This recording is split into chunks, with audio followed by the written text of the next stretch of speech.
Well, let me take you to this now. ENCA's Pulelithuti Jones joins us live now from Krugersdorp. Well, that has to do with the Imbizo that has been taking place with the various ministers of government interacting with the community following a week of protests, a few days of protests in the last week. And of course, all of that was triggered by that horrendous rape of 8 women, the gang rape of 8 women in the area of Krugersdorp at a mine dump. And it's triggered a whole host of issues that have come up, including issues around illegal mining and how that feeds, according to the community, into the high crime rates. Let's get an update from Pulelithuti Jones, who has an update for us from Krugersdorp. So it was an extensive Imbizo, Pule, and the Minister of Police in particular animated and speaking for quite a long period of time. Let's start with what he had to say before we sort of reel it back and go back to what the community has told him. It was a long speech, but what was the essence of what Begicele was saying to the community there? Well, definitely it was a festival of exchanging ideas and arguments as well. But the minister is still of the view that a lot of work has to be done. But he's saying it's not necessary to deploy the army. However, much more of the tactical response units and, of course, teams have to now be deployed into the ground, and reinforcement of police officials to monitor the situation that's currently taking place here in Krugersdorp, particularly speaking to the issue of crime as well.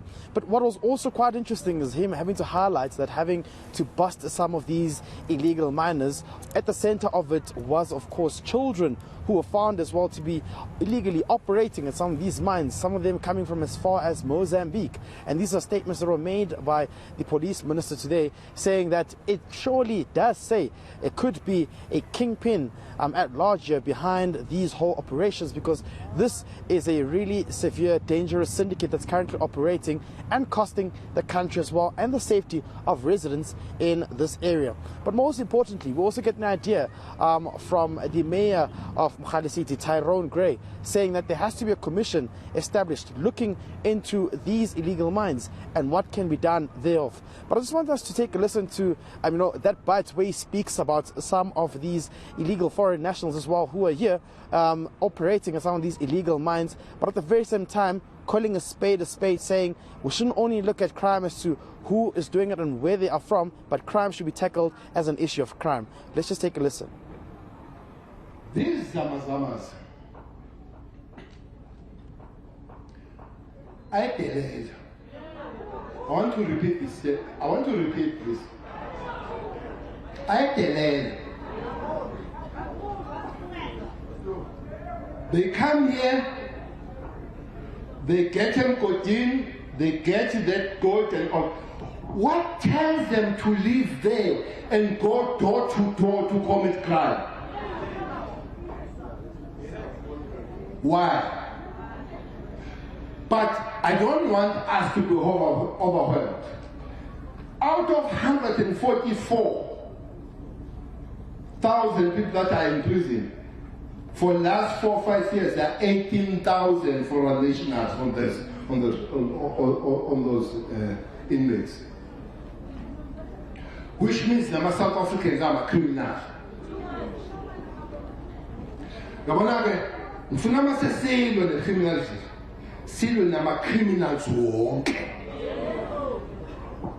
So that's just a sampling there, Pule, of what the Minister Begicele had to say. But he was, of course, responding to a whole host of issues that the community had the opportunity to vent with the minister. If I take a moment, one of the highlights for me was this woman who was speaking at some point and saying, government's mantra is Batupili, people first, and then turning to the community and asking rhetorically and saying, have you as a community ever been put first? Which was met with a resounding no from the community members gathered there. So it sounds like there were a whole host of issues that had been building up and bubbling under that basically just spilled over at this Imbizo. Tell me what were the main thrusts of the issues that the community was raising there? I think particularly it was also around the services at the police station as to how the reaction time is not considered as well by some of the police officials.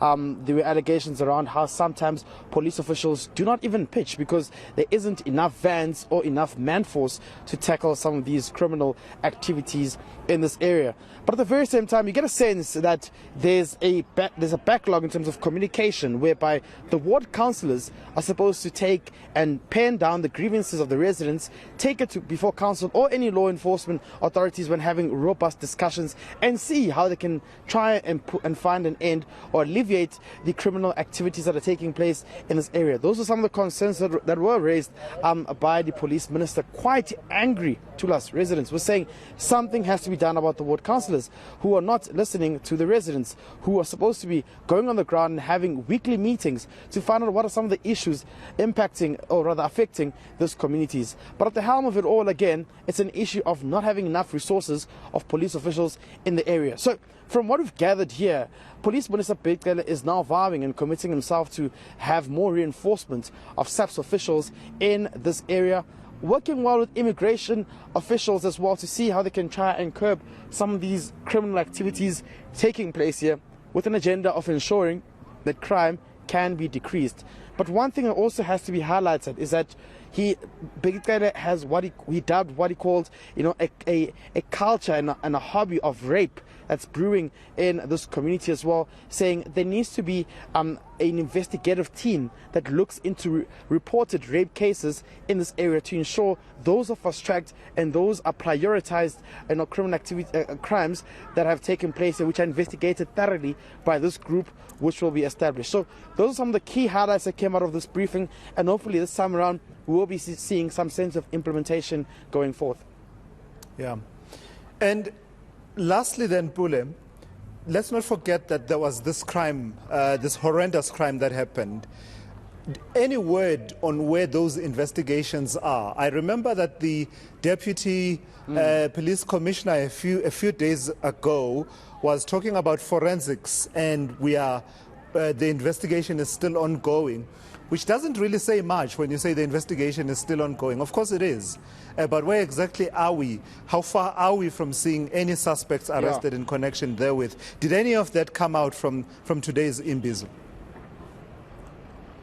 Yeah, definitely. I mean, after the Imbizo, we had an opportunity to speak to the police, deputy national commissioner as well, to find out as to what are they gathering. Are there any new leads?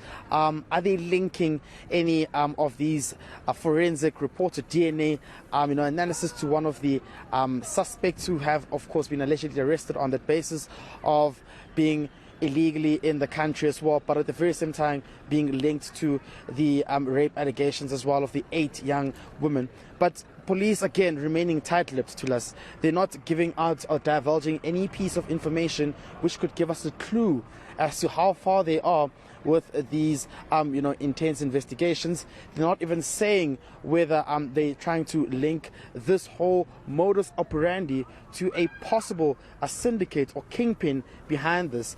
But at the very same time, we get the idea that it comes across they've prioritized this matter, and the police minister Bheki was very firm to say he really wants answers as soon as possible. He really wants to see whether they can link the possible DNA results to some of these suspects who have been apprehended, who have now appeared before court, to the rape crime that took place with the young 8 women there. So it seems as though, as much as they're not saying anything, but there is that sense of urgency to try and ensure that they can link this crime to some of the suspects who have been arrested.